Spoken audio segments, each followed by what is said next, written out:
नमस्कार, आप देख रहे हैं पॉपुलर न्यूज फ्रंट और तस्वीरों में जो देख रहे होंगे युवा लोक जनशक्ति पार्टी रामविलास के कार्यकर्ता सम्मेलन का है, जहां पे आप देख रहे होंगे कार्यकर्ताओं के बीच समीक्षा बैठक रखी गई थी। इस बैठक की शुरुआत दीप प्रज्वलित करके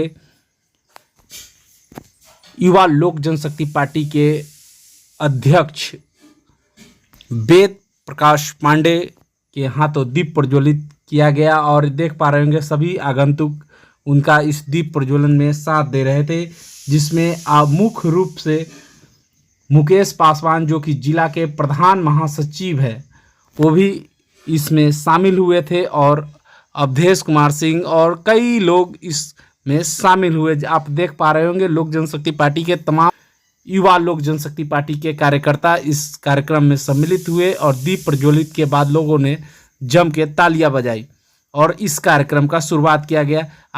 मंच पर उपस्थित लोगों को पुष्पगुच्छ और अंग वस्त्र दे करके सम्मानित करने का काम किया गया। जैसा कि आप तस्वीरों में देख पा रहे होंगे किस तरीके से युवा अध्यक्ष वेद प्रकाश पांडे जी को अंग वस्त्र और फूलों का हार पहना करके भव्य स्वागत किया गया। इस मौके पे जो भीड़ इकट्ठा हुई थी उसे देख करके आप रह जाएंगे दंग। किस तरीके से युवा लोक जनशक्ति पार्टी के कार्यकर्ताओं में एक उत्साह देखने को मिली, एक नई आगाज करने जा रहे हैं और पार्टी के स्थापना दिवस पे भी लोगों को आमंत्रण देने का काम किया।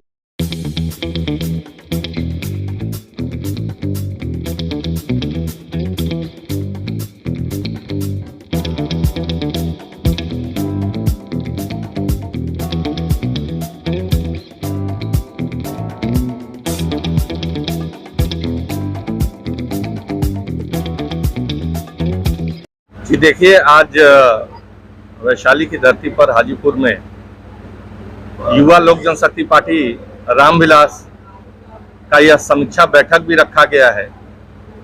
हमारे जिले के तमाम जिला कमेटी के सदस्य, प्रखंड अध्यक्ष, पंचायत अध्यक्ष और बिहार प्रदेश कार्य समिति से जो युवा लोजपा रामविलास में इस जिले से सदस्य हैं वो सब इस सभा में उपस्थित हैं।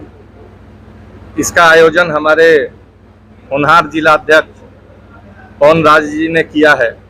जैसा कि हम सभी साथी जानते हैं, आगामी 28 नवंबर को हमारे पार्टी का स्थापना दिवस है, उसको लेकर के भी यह बैठक रखी गई है।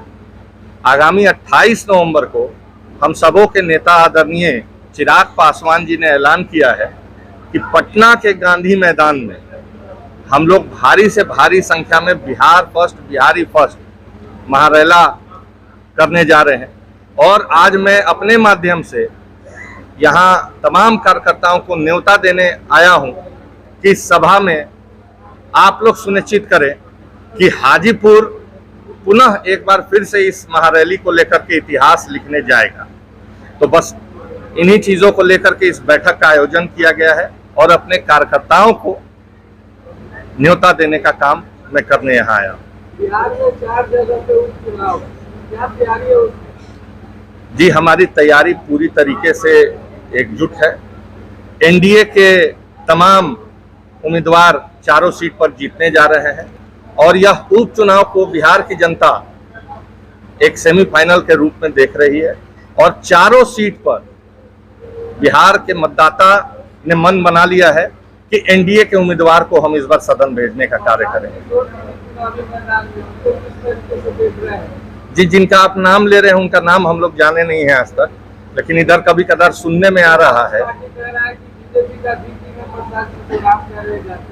जी देखिए, अब विपक्ष क्या कह रहा है इसका तो हम उत्तर नहीं दे सकते हैं, क्योंकि बिहार में विपक्ष रहा कहाँ। इसी जिले में उनका विधानसभा आता है। हमारे विपक्ष के नेता हैं आदरणीय तेजस्वी यादव जी। बाढ़ से जब लोग परेशान होते हैं, बाढ़ से लोग जब पीड़ित होते हैं, तब वो दुबई में ऐश मौज करते हैं। तो विपक्ष का भूमिका तो भूला जाए। रहा जिनका आप नाम ले रहे हैं कौन किशोर, तो भाई पहला बार हमको लग रहा है कि इतना बड़ा तैयारी, तो ये होगा तो वो होगा, तो ए फैक्टर है, बी फैक्टर है, लेकिन बाद में पता चला कि एक तो दिल्ली से किन्हीं को लेके आए थे कहाँ तरारी उपचुनाव के लिए, उनका मतदाता सूची में नाम ही नहीं है। तो भाई इंसान पार्टी बना लेता है, इंसान चुनाव लड़ने का ऐलान कर सकता है, हर कोई है। आज हम भी पार्टी बना सकते हैं, कल आप भी पार्टी बना सकते हैं, लेकिन बिहार की जनता किसको चाह रही है, किसको देखना चाह रही है, ये सबसे बड़ा मायने रखता है। चिराग पासवान एनडीए की हिस्सा है, अभी केंद्रीय मंत्री है, और बिहार सरकार में इस बार जी बोलते हैं पूर्ण शराबबंदी है, तभी जहरीला शराब पीकर लोग मर रहे हैं। देखिए, बिहार में इसको हम मान नहीं सकते हैं कि शराबबंदी नहीं है, पूर्ण रूप से शराबबंदी लागू है। अब उसमें सरकार, आप ही लोग बताइए कि सरकार कौन सा कदम उठाए। जहां शराब उपलब्ध हो रहा है वहां के थानों पे कार्रवाई सरकार कर रही है, जिन लोगों के पास शराब मिल रहा है उन पर थाना कार्रवाई कर रही है, सरकार कार्रवाई कर रही है। अब लोग को एक जागरूकता अभियान चलाना होगा। हम लोगों ने सरकार को अवगत कराया है कि यह जो जहरीला शराब जो लोग घर में बना करके चोरी छुपे पी रहे हैं, जिसके चलते इतना बड़ा त्राहिमाम हुआ, उसके लिए सरकार बहुत जल्द एक बड़ा एक्शन लेने जा रही है और एक जागरूकता अभियान चलाने जा रही है। आरजेडी की तरफ से एक पोस्टर जारी किया गया जिसमें लिखा गया कि जेडीयू मतलब जहां दारू अनलिमिटेड, ऐसा पोस्टर जारी किया, इसको कैसे देखते हैं? देखिए, इन सब चीजों पर लोक जनशक्ति पार्टी रामविलास ध्यान नहीं देती है। कौन किसको क्या नाम दे रहा है, हमारे पार्टी और हमारे नेता का उद्देश्य साफ है, बिहार फर्स्ट, बिहारी फर्स्ट। कैसे बिहारियों को उचित सम्मान मिले, कैसे बिहार का विकास हो, बाकी कौन किसका नाम दे रहा है, हम लोगों को वाकई में इतना फुर्सत भी नहीं है कि ये सब खबर देखें और उस पर किसी प्रकार का चर्चा या टिप्पणी करें। गिरिराज सिंह हिंदू स्वाभिमान यात्रा पर निकले हुए हैं, क्या सच्चे बिहार में हिंदू खतरे में है? देखिए, वो यात्रा उनका निजी यात्रा है। भारतीय जनता पार्टी के प्रदेश अध्यक्ष आदरणीय दिलीप जायसवाल जी ने कह दिया कि वो यात्रा गिरिराज सिंह जी का अपना निजी है, तो इस पे टीका टिप्पणी करने से मैं भी बचना चाहता हूं। रहा हिंदुओं की जोड़ने की बात, तो गिरिराज सिंह जी का मैंने वो भाषण सुना था, जो हिंदू में ही बटे हुए हैं उनको वो जोड़ना चाह रहे हैं। आज हिंदू में ही आप देखें, छुआछूत का दौर चल रहा है, गरीब अमीर का दौर चल रहा है, तो वह अपने उस यात्रा से सभी हिंदू भाइयों को, बहनों को एकत्रित करना चाह रहे हैं। बाकी लोग उसको अलग अंदाज से देखें, लोगों का काम है देखना, देखने दीजिए।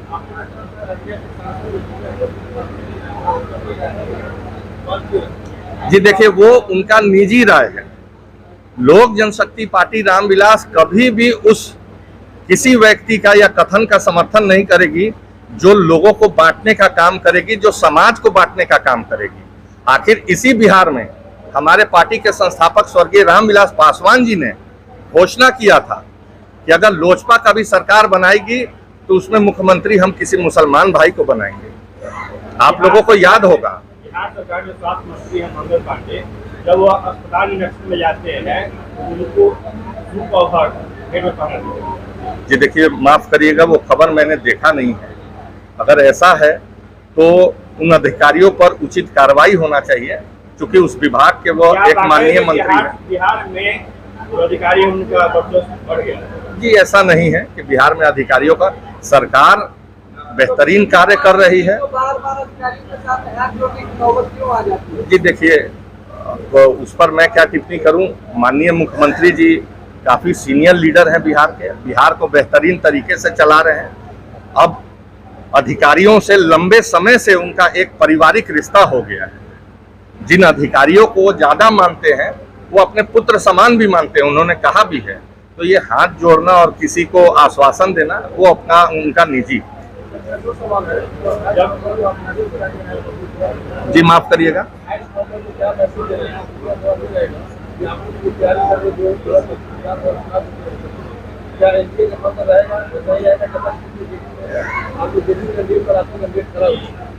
जी देखिए, जो बातें बीत गई वो बातें बीत गई। आज हम लोगों ने जब लोकसभा एक साथ लड़ा है तो आगामी विधानसभा भी एनडीए मजबूती से लड़ेगी और कोई दल इधर उधर नहीं जा रहा है। जी वो तो एनडीए के शीर्ष नेतृत्व बैठ करके तय करेंगे कि भाई कौन कितने सीटों पर लड़ेगा, अभी उसमें काफी समय है। 28 को लेकर क्या बोलेंगे? जी 28 नवंबर को लेकर के मैंने कहा आपको पूर्व में भी कि अपने कार्यकर्ताओं को बूस्ट अप करने आया हूं, उनके हौसलों को बुलंद करने आया हूं, न्योता देने का काम करने आया हूं और यही कहने आया हूं कि जिस तरीके से आज तक हाजीपुर की जनता इतिहास लिखने का काम की है, इस महारैली में भी हाजीपुर की जनता, हमारे कार्यकर्ता एक इतिहास लिखेंगे।